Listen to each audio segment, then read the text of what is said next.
Welcome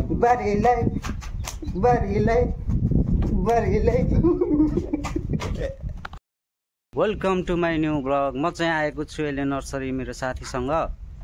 अनि एउटा साथीलाई कल गर्ने भनेर आज ग्यादरिङ जस गफसफ गर्ने भनेर आएको, दुईजना हामी मिलेर। तर त्यो साथीले अब फोनै उठाइदिएन। ठिकै छ, अब अहिले एकछिनमा फेरि कल गर्नेछौँ। अनि यस्तै छ जिन्दगी। तपाईहरुको चाहिँ कस्तो छ जिन्दगी भन्दै गर्नु होला। यस्तै छ पारा। बोल्न चाहिँ बोलाउनु बोलाएको, तर उसको बाइक धेरै वर्षपछि अङ्कलले लगिदिएछ। अनि त्यो कारण आउन सकिन। अहिले अब म पनि लिन जाउँ भने यत्रो घाम चर्किरहेछ। अब भरेतिर हामी एकछिन अझै वेट गर्छौँ, फोन गर्छौँ। अनि त्यही हो हैन, हाम्रो दिनचर्या चाहिँ यो चैत वैशाखको खडेरी जत्तिकै भएर बितिरहेछ। तपाईहरु एसएलसी दिएर बसेको टिनेज भाइ बहिनीहरु चाहिँ पुरा अहिले डेटिङ भ्याइ नभ्याइ हुनु भएको होला हैन।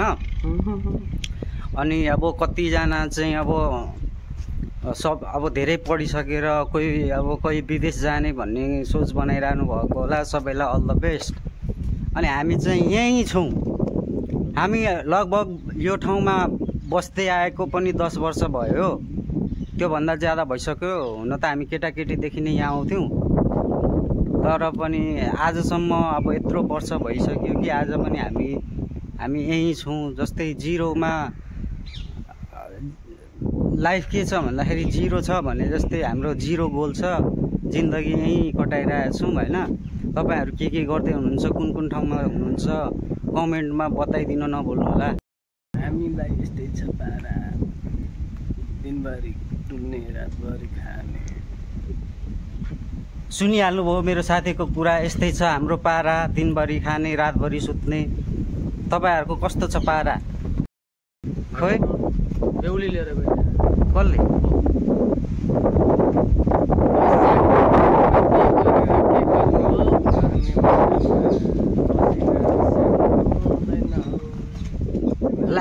लाग्यो पो त। हामी सिङ्गर टिक्छ। कति महिनामा बिहे गरेर के गर्नु, पसिनै पसिना छ। अनि हाम्रो चाहिँ यहाँनिर पुरै माकुराको जालो जस्तो पुरै छ हैन। यो हामी बसेको यो मन्दिर जस्तो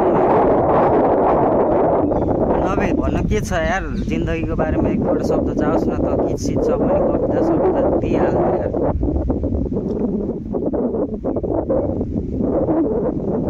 सुरेशलाई यो भिडियोबाट के भन्न चाहन्छस्? बड्केको नि टायर यार, कस्तो मजाले गयो नि हौ गाडीको टायर पनि। भर्खर अहिले नयाँ एउटा स्कर्पियोको हामी बस्दा बस्दै गाडीको टायर चाहिँ पड्किन गएको छ हैन। जस यो तातो घाममा अब एकछिन भए पनि यो को राजाहरूले अब दुःख पाउने भयो भन्ने कुरा त्यस्तै लाग्यो। साहेबहरूले दुःख पाउनुहुन्छ एकछिनमा तातो घाममा। हामी चाहिँ अब यहाँदेखि रमाइलो हेर्दै बस्ने हो। म तपाईहरुलाई लोकेसन देखाउँछु है त गाडीको। हेर्न सक्नुहुन्छ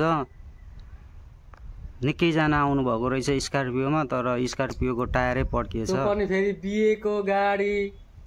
अहिलेको लागि चाहिँ हामी मस्त प्लान बनाउँदैछौँ। अब के गर्छौँ भनेर खासमा हामी पनि धेरै सोच्ने खालको मान्छे पर्यौँ हैन। अब दुनियाँ काम गर्ने भन्दा पनि ज्यादा हामी सोचेर बस्छौँ हैन।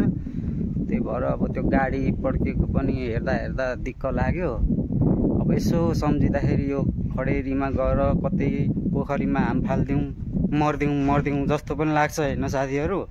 तर फेरि अब कता जाने के पोखरी नै भेटिएन हैन। अहिले राजनिवास पो खाएको त। राजनिवास तपाईहरुलाई थाहा छ? राजनिवास भन्ने खाएको। दाँतमा सुपारी अड्केर बोल्न पनि गाह्रो भइरहेछ। खासै म भ्लगमा बोल्ने खालको मान्छे त होइन। त्यो पनि अलिकति हुन्छ नि।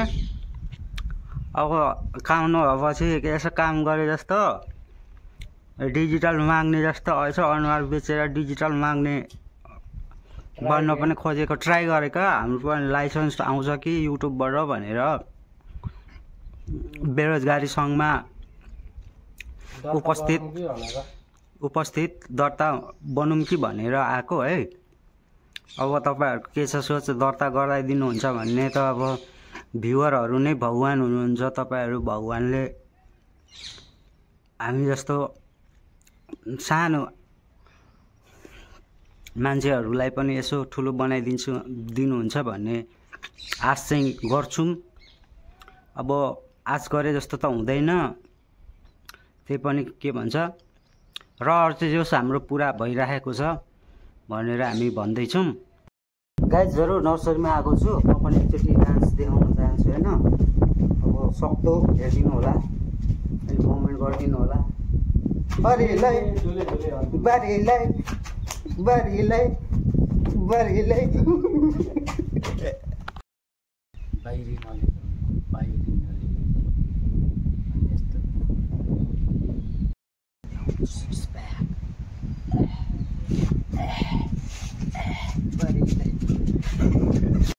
त तपाईको मेरो नाम सृष्टि राई हो। अनि कहाँ बस्नुहुन्छ? म मतिगढामा बस्छु। अनि के गर्नुहुन्छ? हजुर मम्मीलाई काम गर्न सघाउँछु। ए अनि पढ्नुहुन्न? कुन बोर्डिङ पढ्छ? म स्टेममा पढ्थेँ, अहिले अर्कै नाम पुष्पा। अनि मेरो यो तपाईको मेरो युट्युब सब्सक्राइब गरिदिनु होला भनिदिनु त ल। भनिदिनु त, भनिदिनु न। यो युट्युब सब्सक्राइब गरिदिनु भन्नु त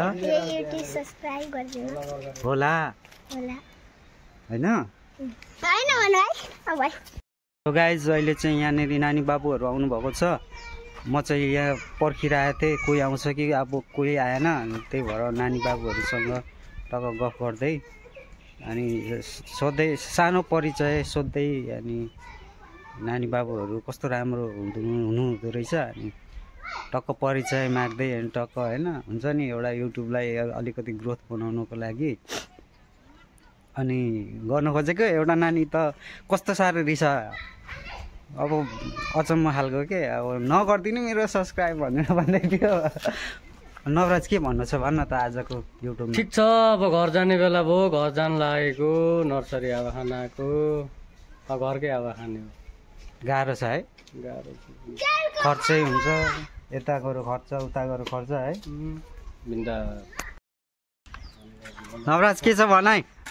कता हिँडेको? कता हिँडेको? म पछ्याउँदै आएँ। कता हिँडेको? कता हिँडेको? यस्तो जङ्गलतिर किन हिँडेको? गाइज देख्न सक्नुहुन्छ नर्सरीको भ्यू होइन। तपाईँहरू डेटिङ आउनुहुन्छ भने पनि यो ठाउँ एकदम बेस्ट छ होइन। अब फ्यामिली लिएर आउनुहुन्छ भने एकदम राम्रो छ होइन इन्भाइरोमेन्ट। अब तपाईँहरूको लागि जे होस् कहिलेकाहीँ आउनुहुन्छ भने पनि अब यो गर्मीको मौसममा यसो हल्का हावा चिसो खान मन छ भने अब फ्रीको हावा चिसो खानु चाहनुहुन्छ भने अब पैसा बिनाको अलिकति रमाइलो गर्न चाहनुहुन्छ भने यो नर्सरी आउन सक्नुहुन्छ। त्यही भन्दै अब अहिले चाहिँ आएको छौँ हामी साथी र म ठ्याक्कै मोतीगढा चोकमा। यहाँ सानोतिनो चिया खाएर जानेछौँ। चोकको भ्यू देखाउन सक्छु म होइन हल्का।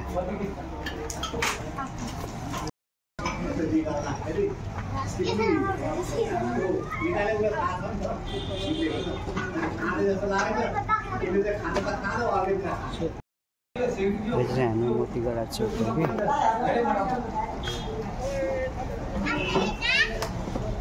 अब के भन्नु छ भन्दैन र।